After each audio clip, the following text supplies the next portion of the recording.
Abra sua Bíblia comigo, livro de Jó.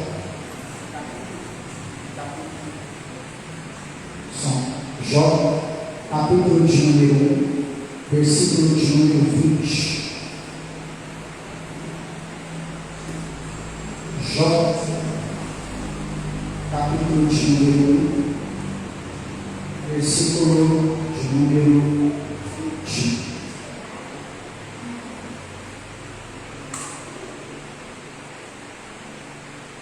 Jó, capítulo 1, versículo 20. Quando você encontrar, se coloque de pé.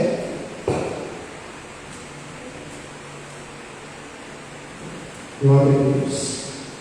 Jó, capítulo 1, versículo de número 20.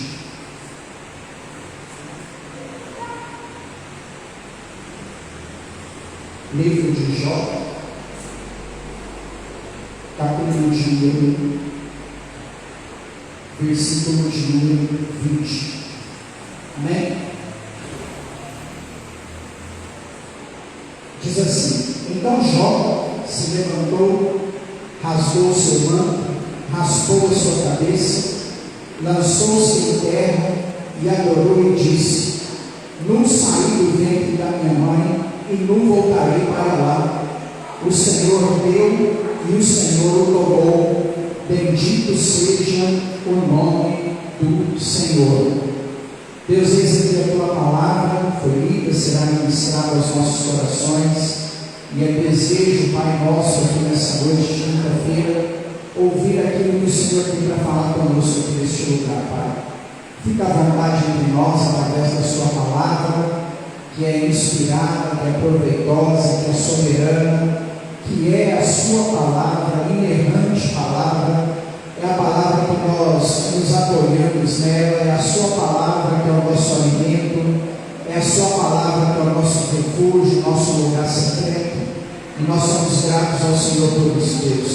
Por isso clamamos ao Senhor, para que o Senhor fale conosco através da sua palavra, em nome de Jesus. Amém. Pode se sentar, deixa o seu texto aberto aí, porque aí quando eu vou ler o texto, a gente vai ver aí pelo menos alguns pontos importantes dentro desse versículo de número 20 que nós lemos. Amém? Jó é um personagem singular na história bíblica, né? Dificilmente alguém entre nós nunca ouviu falar de Jó. Todos nós já ouvimos falar da história de Jó. Acredito que até quem não é crente, até quem não lê a Bíblia, conhece profundamente algumas coisas a respeito de Jó, né?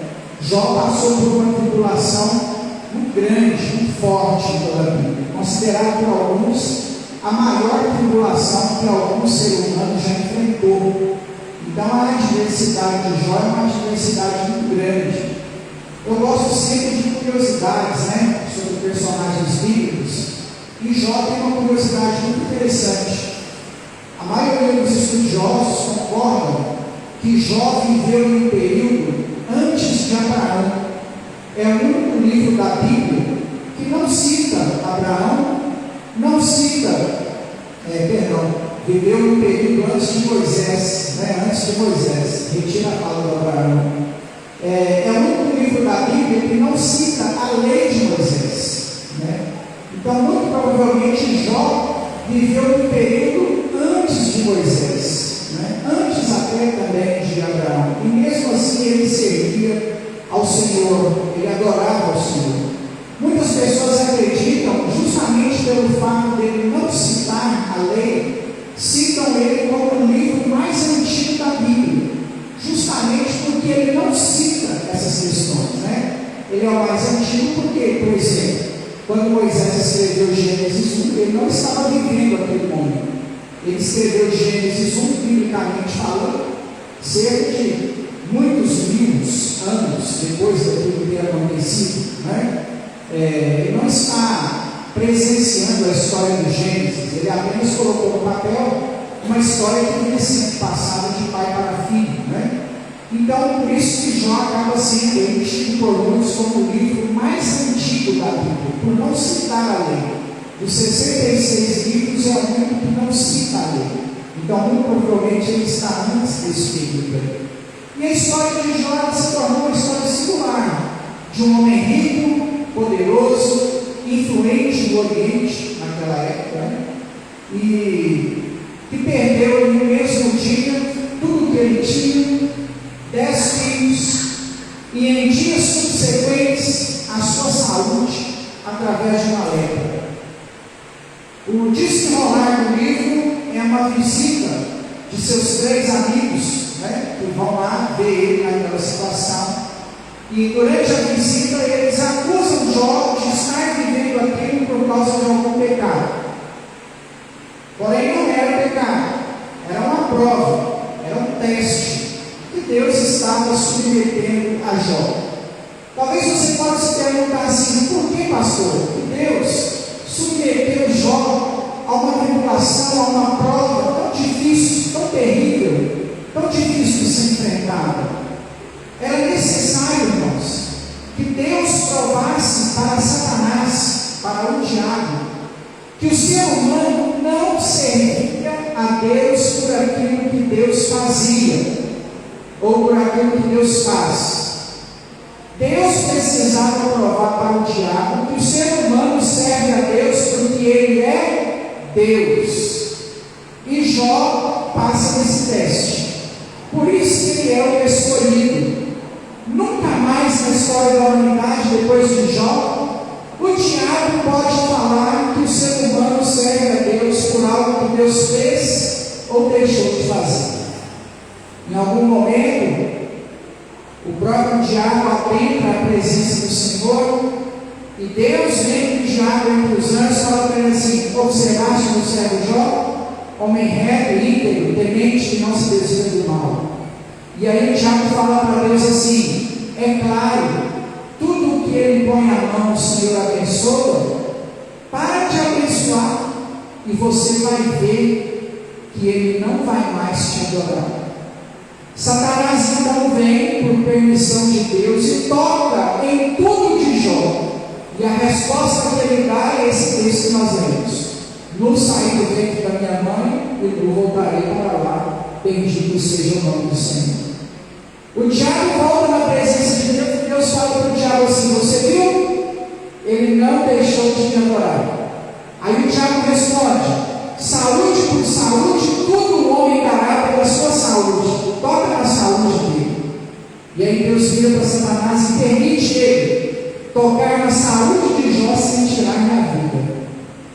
Satanás vem, coloca uma lepra em Jó, da planta do pé ao alto da cabeça. Em Jó 19:25 diz que apenas a gengiva ficou sem feridas.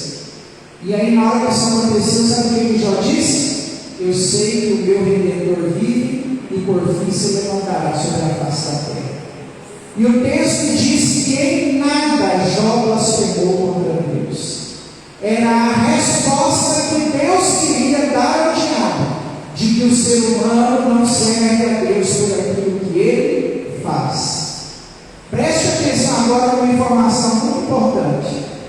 Se você anda chateado com Deus por alguma coisa que ele não fez por você, alguma porta que ele não abriu, uma cura que não aconteceu, um milagre que não veio, é sinal que você não conhece Deus de verdade.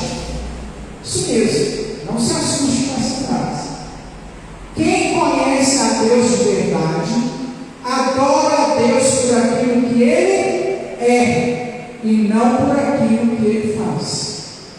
É muito bom exemplificarmos com canções, embora a história do Jó já nos deu aqui todas as respostas que nós precisávamos, né?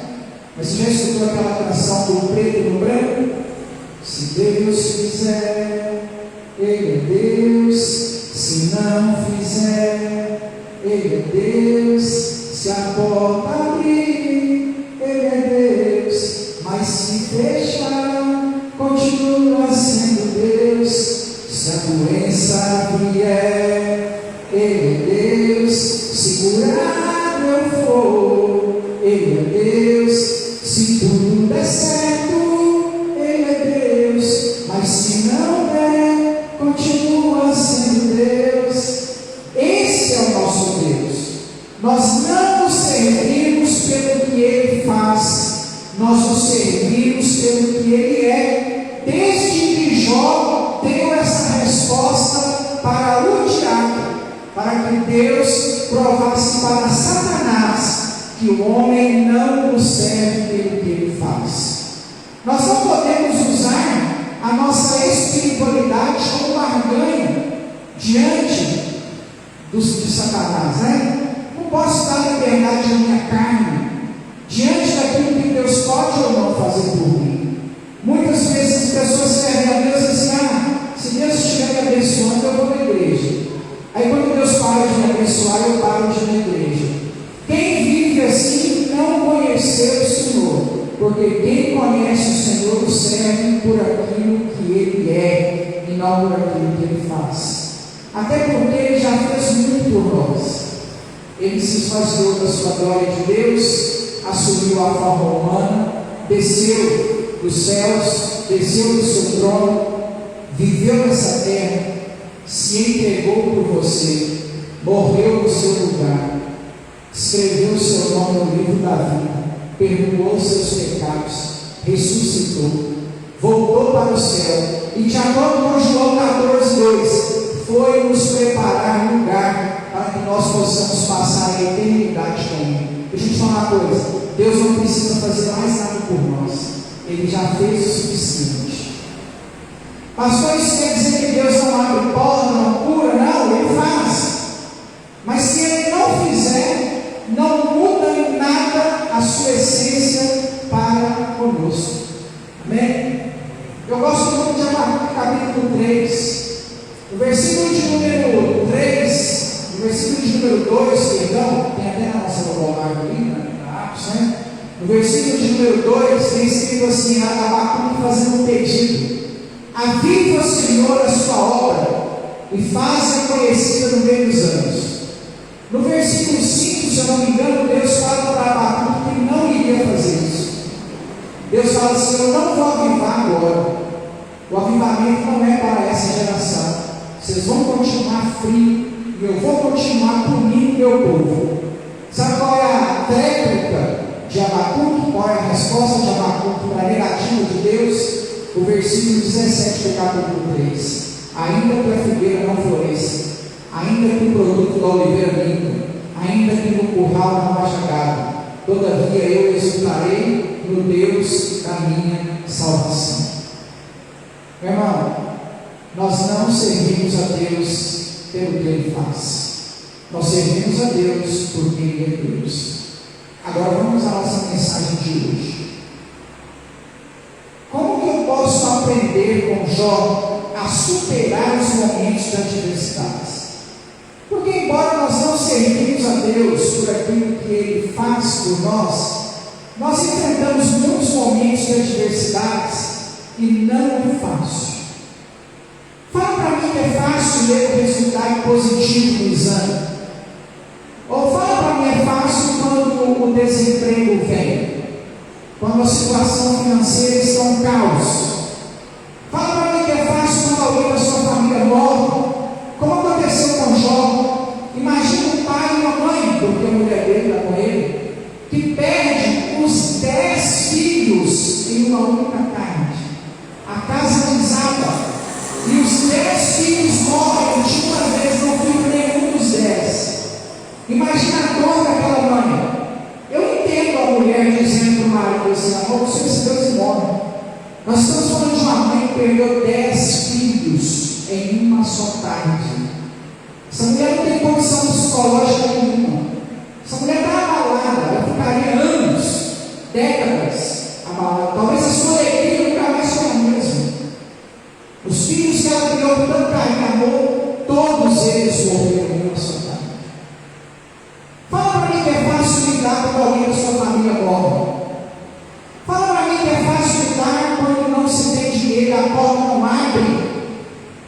Quando você é humilhado, perseguido, derrotado.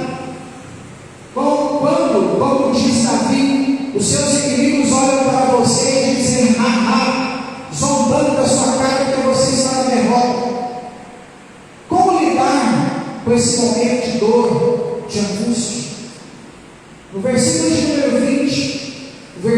nós lemos, Jó vai nos apresentar 5 posicionamentos que nós precisamos tomar quando o favor de Deus não vem, quando a cura não acontece, quando o milagre não vem. 5 posicionamentos que você precisa ter.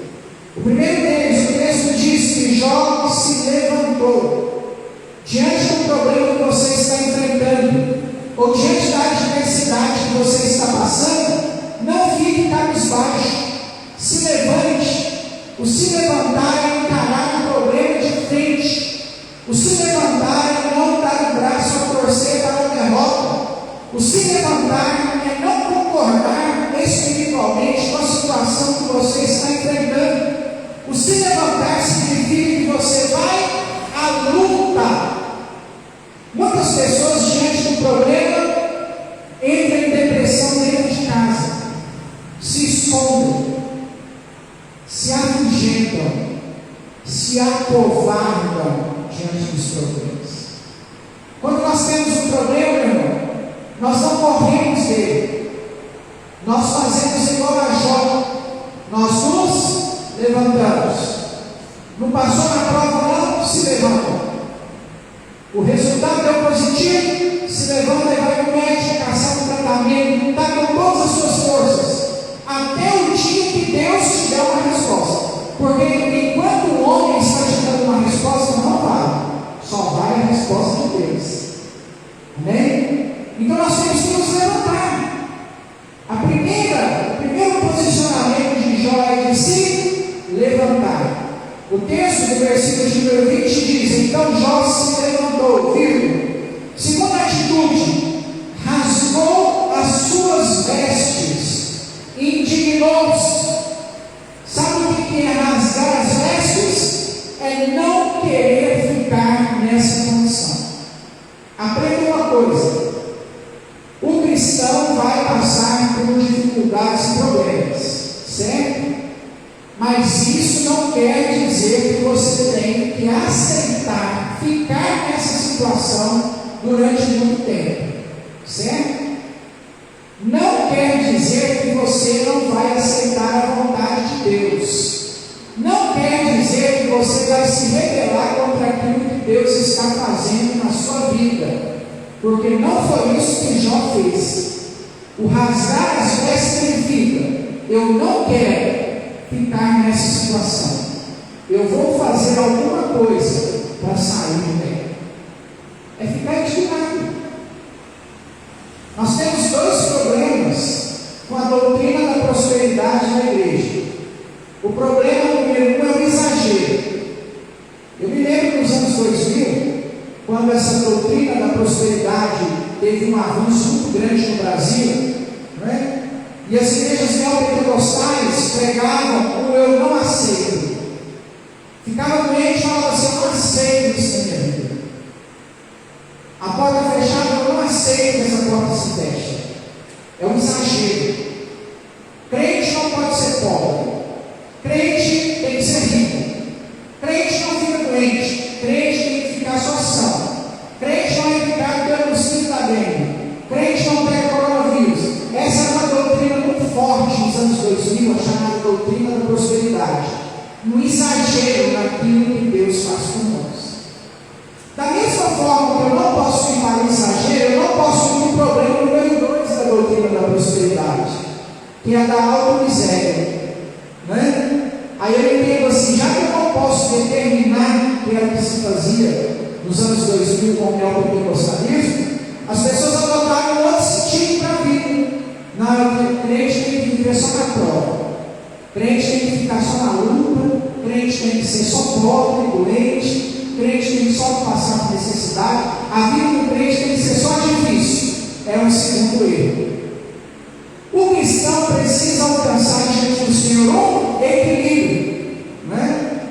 Nesse equilíbrio significa que você não vai não aceitar o que Deus está fazendo na sua vida, que está muito difícil. Eu não aceito, Senhor. Não, você não vai fazer isso. Eu não quero, Deus, essa prova. Você não vai fazer isso. Mas também você não vai passar. Deus quer que eu fique aqui doente, pobre, os 10 Isso é o rasgar as vestes, é não concordar, é ficar indignado, é saber que a sua posição é de filho e não de derrotado, de querer se levantar. A melhor forma de pensarmos nisso aí é a esperança de que a luta vai passar.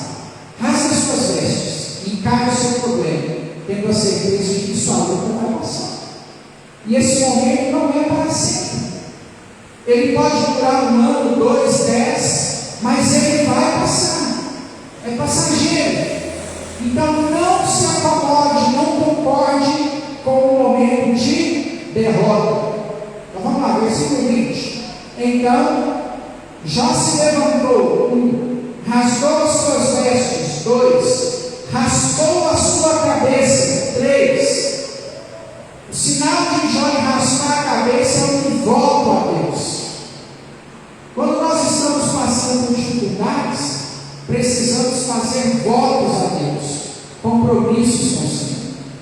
O raspar a cabeça significa: eu não aceito, eu estou indignado, e como voto ao Senhor para sair disso, eu raspo a minha cabeça.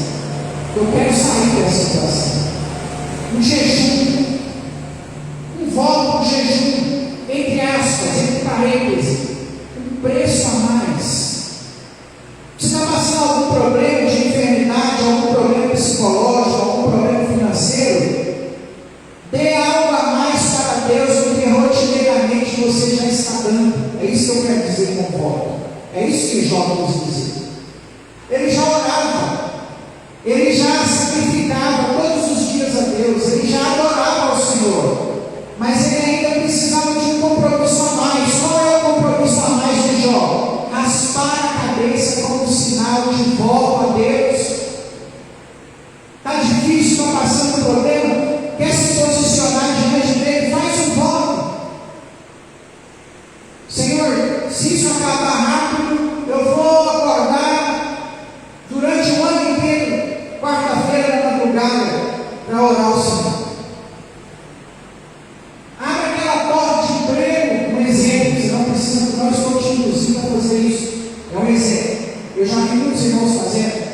Se abre aquela porta de emprego, o primeiro salário eu vou dar ao Senhor.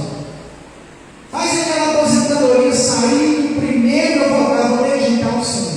Eu vi muita gente sendo abençoada com votos assim. Senhor, faz eu vender isso aqui, eu te darei o dízimo. Foi o que Jacó fez.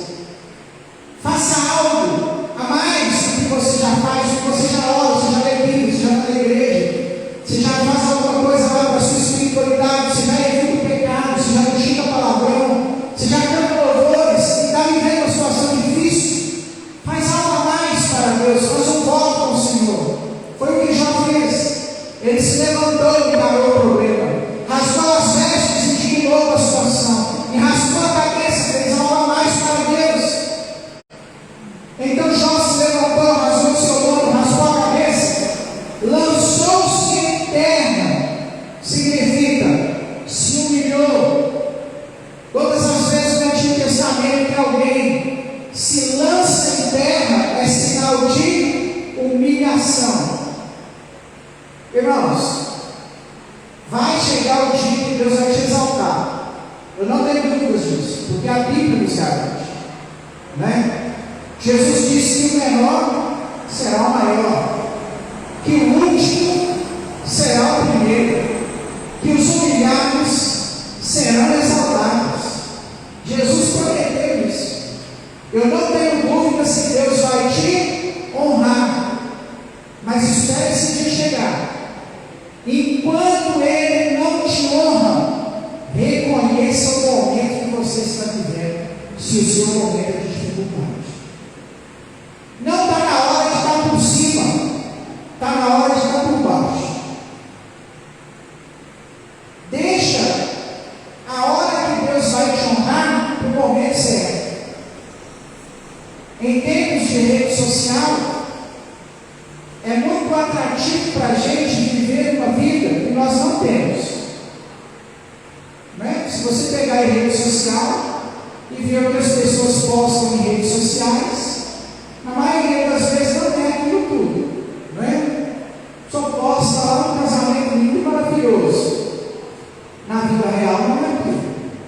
A pessoa posta um carrão, muito dinheiro. Tem hora que eu fico impressionado de ver esse pessoal de redes sociais aí, que parece que a pessoa não trabalha, né? Olha, gente, olha eu aqui fazendo minha comida.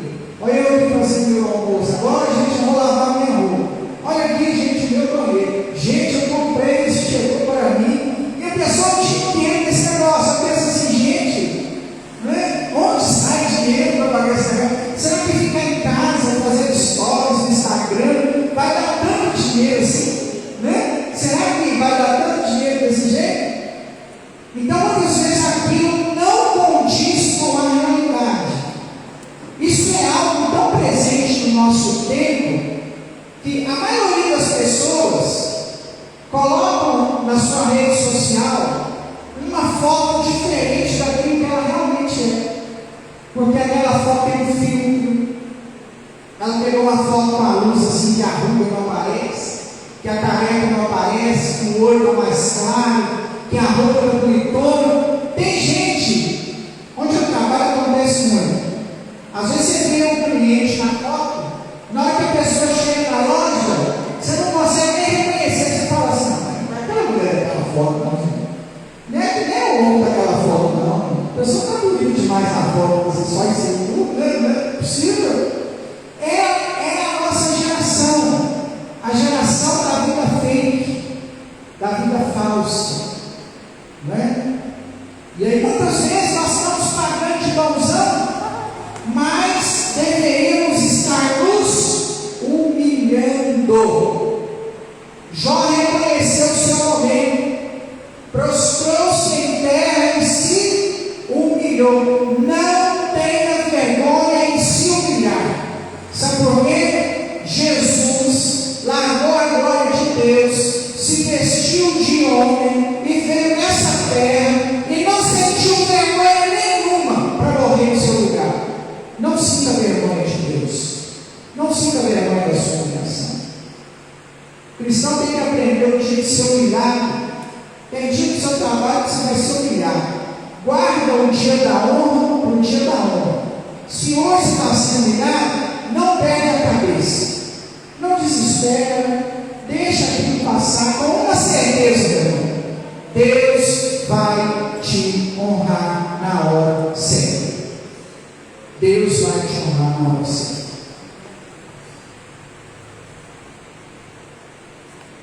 Jó reconheceu o seu momento de humilhação. Se humilhou. Tem hora que a gente tem que humilhar mesmo. Você não dá conta de manter o carro, não vende para o mais barato. Não tenha medo da humilhação. Você não consegue ir na pizzaria com seu amigo e falar, olha, não tenho condições. Não dou conta disso, não vivo o momento para ele. Você queria comprar na loja X, mas não tem dinheiro, vai na loja mais barata mesmo. Nós precisamos entender que nos momentos difíceis temos que reconhecer o tempo em que nós vivemos. Jesus seria honrado, né? E lembra qual foi a resposta dele para Maria? Quando Maria quis empurrar ele para frente e falar assim, vai, chegou sua hora. Está na hora de você agir. O povo tem que saber quem é você.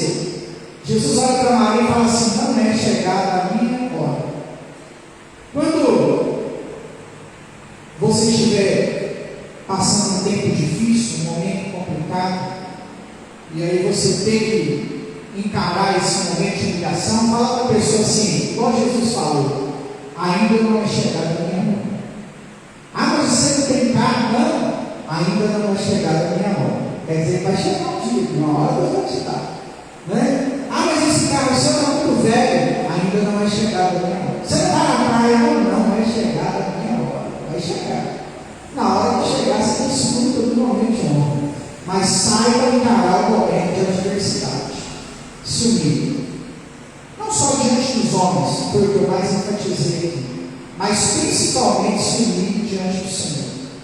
Coloque a sua cara no pó. É a recomendação de Jeremias em Lamentações 3, 22, se eu não me engano, entre 19 e 22. Põe a tua boca no pó, porque talvez ainda haja esperança. Então, se humilha diante do Senhor. chora diante de Deus, vai para o pobre, vai para o joelho, se dobra diante do Senhor, pede ajuda para Ele, porque só Ele pode te socorrer.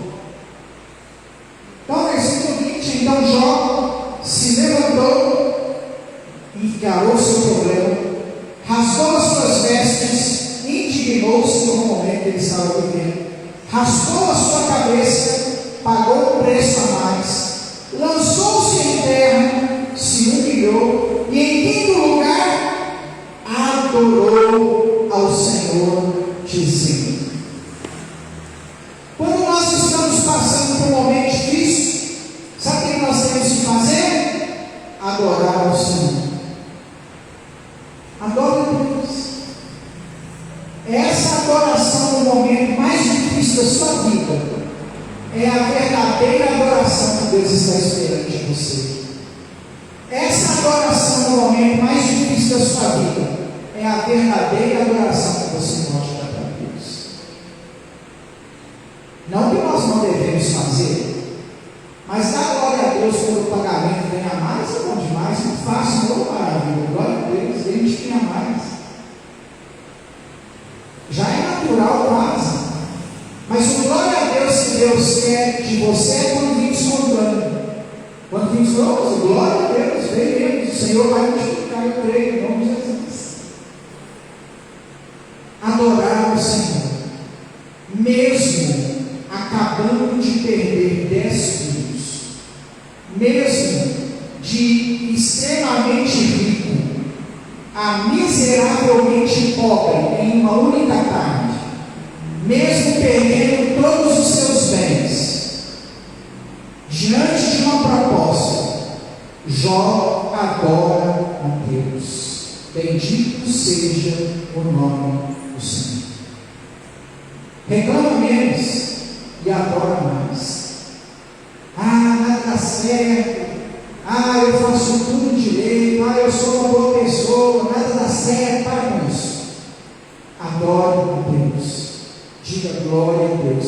Diga bendito seja o nome do Senhor. A adoração é o segredo para que a nossa luta acabe mais depressa. Pode ter certeza disso. Não importa.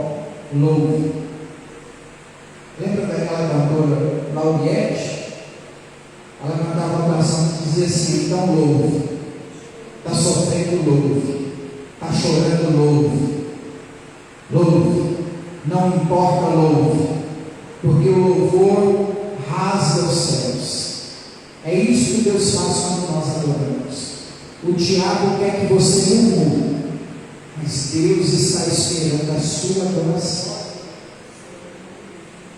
Então Jó se levantou, encarou o problema, rasgou o seu manto, indignou-se, raspou a sua cabeça, fez um voto, fez algo a mais, lançou-se em terra, se humilhou e adorou ao Senhor, dizendo: nunca saí do ventre da minha mãe e não voltarei para lá. O Senhor o deu, o Senhor tomou, bendito seja o nome do Senhor. E em tudo isso Jó não pecou e nem atribuiu a Deus falta alguma.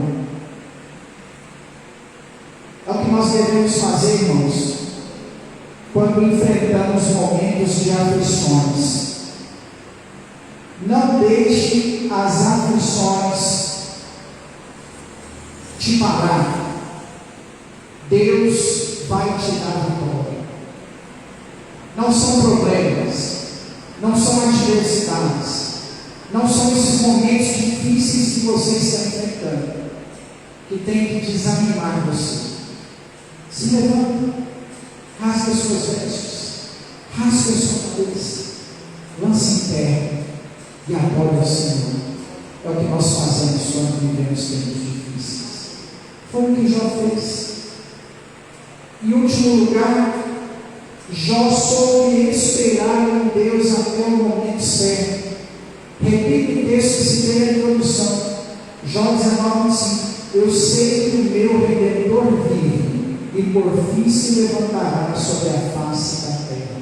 Na hora certa, Deus se levantou, o abençoou, deu a ele, restituiu a ele o dobro de tudo que o diabo tinha tomado e deu a ele mais 10 filhos.